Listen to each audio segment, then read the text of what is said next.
So when an atheist tells me that I need evidence for the existence of God, or asks me for evidence for the existence of God, for all of you out there who have been to a major city or live in a major city, I don't know if you've had this experience, but I've had it several times. Did you ever have one of those homeless guys walk up to you who's obviously had a bit too much to drink or too many drugs, and he starts going on about how this isn't the real world and that, we're actually like in some sort of matrix world where your brain's in a vat or something like that? And they have this grand idea that somehow everything around us is an illusion, and if you take the right drugs, somehow you'll see the reality. And though the story was not always the same, it always had different details, the basic idea was essentially still there. And my first reaction to this sort of claim was that the person was a little bit not there.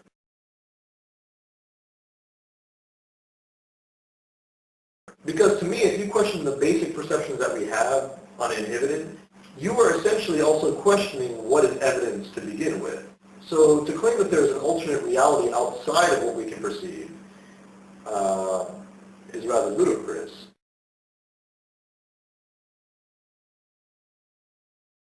I mean, when I walk down the street, I don't expect to, fall through the earth and end up in some sort of alternate dimension.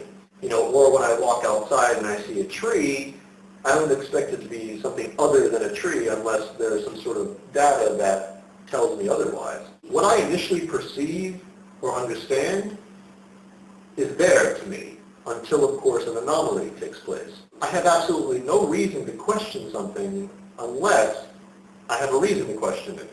And what many contemporary atheists want you to believe is that we're born in this world questioning everything in such a way that we assume that what's there is not really there. In other words, they're like the homeless guy on the street telling you that everything is an illusion.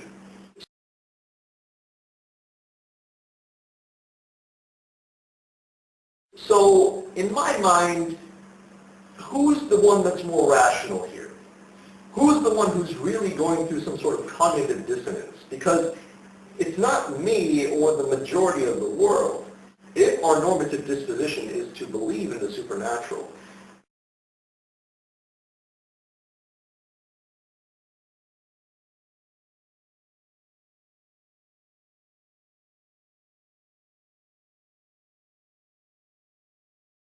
then this idea that all we can know is the natural, or that there is no evidence for God,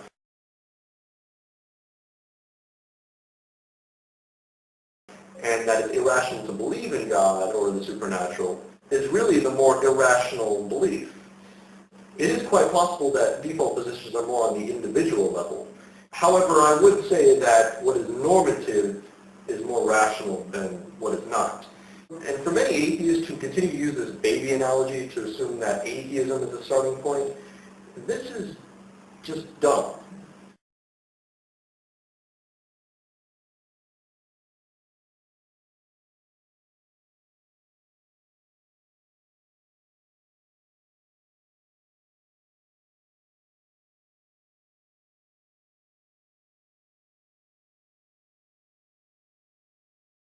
It is about as functional in dialogue and justification for rationality as stating that when I didn't exist, I didn't believe in God, so therefore I must be more rational than you. No.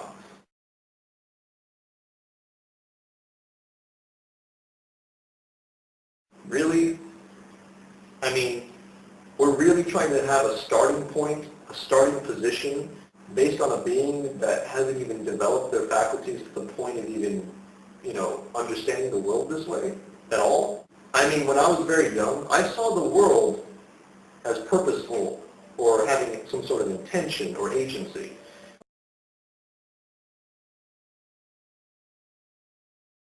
I mean, when somebody told me about God for the first time, the only thing that I learned new was a word and a label to apply to what I already saw. So the idea that I have to somehow give justification for something that I'm forced to believe, something that is normatively natural to the human mind, to me, this is irrational. And therefore, I see this as a waste of time. In fact, this whole discussion regarding, rationality and justification for belief in God should have ended a long time ago. And for all of you out there saying this is a genetic fallacy or a naturalistic fallacy, I'm sorry, but no. I'm not arguing for the truth of believing in God or the actuality of God's existence. I'm simply arguing for the rational starting point and against this idea that somehow everything requires evidence.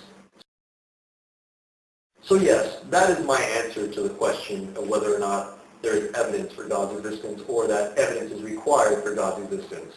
I refuse to answer it because it's not necessary.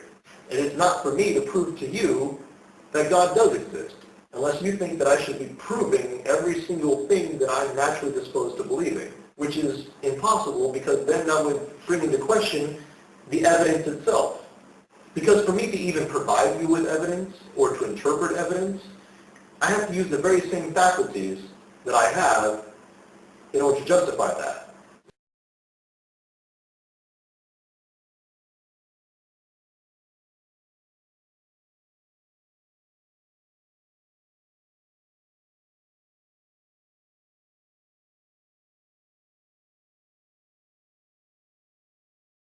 So if atheists wish for theists to take the red or the blue pill, maybe you guys should start justifying why everything we see is an illusion.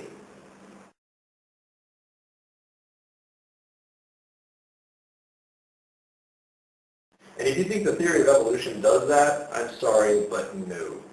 As a firm believer in the theory myself, I really don't see how it contradicts the idea that the world has agency or intention and purpose.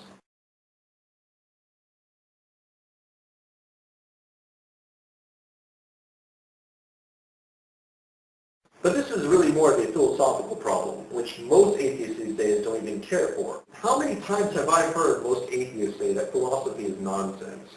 It's not as good as science.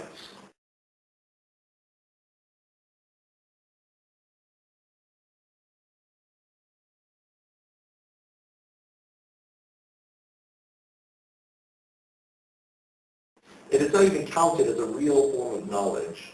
So many atheists I've talked to are not even ashamed of this fact, of being so willfully ignorant of philosophical discourse. I mean, talking to an atheist about philosophy is like talking to a younger creationist about evolution. It just doesn't work. And it makes you so frustrated to even talk to some of these individuals. It's like they honestly think science is the only way to get to anything. So to all those atheists out there that keep pushing this, I'm sorry. I guess I'm just too skeptical to accept your claims.